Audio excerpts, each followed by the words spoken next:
I want to talk about your characters a little bit. Which one of them do you think gets the strongest reaction from the audience? I get a great reaction on Desmond Tutu because he is the voice in the wilderness of free speech. Mm-hmm. I mean, he is so important and so funny. He loves humor. And that he laugh of uses his. humor. Uses humor. I love, of course, Evita Besaidnot is very interesting because she's now a member of the ANC. So she's right there and she's cooking for reconciliation, and she's adopted a little creature who looks a little bit like a red beret Teletubby that we see on TV. I like Mrs. Peterson, who's from the Cape Flats, and she's a Malay lady. And every time I do the sketch, especially when I did the show at the Athlone, the Joseph Stone Auditorium, Mrs. Peterson's, the whole audience were Malay ladies from the community. And to see them laugh at me reflecting them was really a joy. That must be quite something. Oh, it's great. It's wonderful. And I can see people recognizing things. And I love it when the Born Frees come. You know, the under 20-year-olds, which don't have a clue what I'm talking about because some of my references go back more than 20 years. And I say to them, listen, you can Google. You've got all the information in the world. That's true. You've got to have an opinion. Right. You've got to know where we come from. Because apartheid will never ever come back again under the same name. Mm-hmm. But do not underestimate the inventiveness of bad politics. It'll be back. It won't be the segregation of color, we've done that, but it might be the segregation of education, the segregation of language, the segregation of tradition, or in Gauteng, the segregation of toll gates. So know where the signs are, the danger signs. What they did in Parliament to stop communication through that scrambling of the is a danger sign. Sending the armed police into a democratic parliament is a very dangerous sign.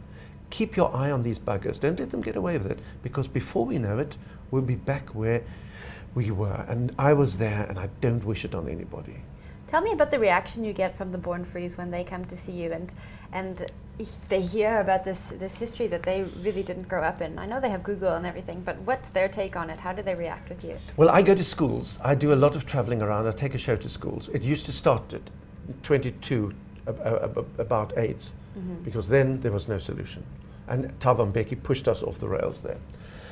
Now it's more than just that, because there are huge improvements in the treatment of HIV, as well as government giving ARVs and various things. However, the education is not there. They still don't tell the 12-year-old kids what really happens in that minefield of sex. And that's what I tell them. I tell them, you know, it's nice, but you can have one mistake, do one mistake, and your life will change. Don't take the chance unless you know exactly what you're doing. And you don't have to do it now, you've got other things to do. You've got to pass and get out of here and start ruling the country.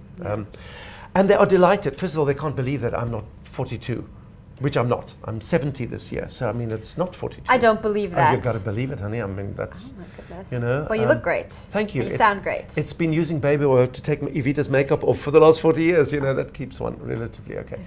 But I have to, you know, I can't be over 60 with them being under 20. I've got to say to them, or make it accessible to them, that I want them to make me feel 16, I'll make them feel 24. So you're not talking to children. There are no such things anymore. You're talking to young South Africans with a bigger struggle ahead than the struggle behind. And they understand that. And when I say to them, you know, this is what happened. Some of the things I do, they can't believe it. What? You mean that happened to black people? I said, yes. And it went on for how long? I said, it went on officially for 46 years. And they said, that's terrible. I said, and your parents went through it, but they don't tell you. I said, no, our parents don't talk about it. So I must talk about it. But I must talk about it in a different framework, not give a lecture or a finger whack or be an old toppy saying, don't do this, don't do that. You know, so that's, again, for me, a great inspiration, because I am so excited about the future of South Africa. We've got the greatest young generation the world has ever seen.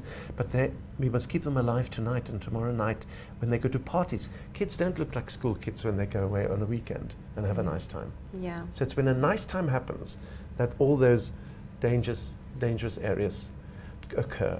Sex, that's where it is. And so we must talk about that. So I have a character in the show tonight also who does that. Evita's sister, Bambi Kellerman, who was a stripper. Does she talk about sex? Oh, please. She does talk about sex, yes. And it's great. So I see some old gentlemen sort of do that to their pacemakers, you know, to make sure that they can hear every word. So it's about fun. It's Yeah. about fun. So, you know, it's Monday to Saturday at 8 o'clock at the Theatre on the Bay, which is a very nice venue. And I look forward to that. Then we go to Joburg to the Monte Casino Oh, how lucky. for 4 weeks from the 17th of March.